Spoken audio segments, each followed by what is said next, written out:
Ahilyanagar LCB action. मुकुंदनगरमध्ये अवैध गोमांस विक्रीचा पर्दाफाश. अवैध कत्तलखाना उघड. लाखोंचा मुद्देमाल जप्त.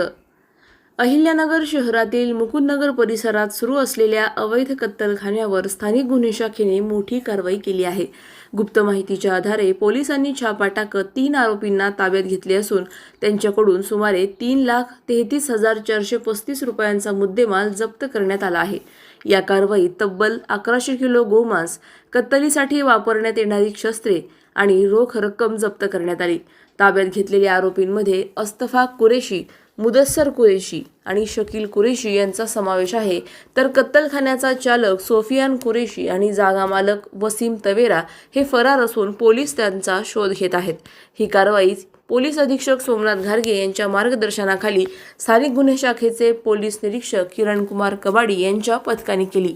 पुढील तपास भिंगार कॅम्प पोलीस ठाणे करत आहे. प्रतिनिधी जाकीर शेख, अहिल्यानगर. अधिक माहितीसाठी स्टार इंडिया 1 न्यूज पाहत रहा. चॅनलला सबस्क्राईब करा आणि अशाच अपडेट्ससाठी बेल आयकॉन दाबा.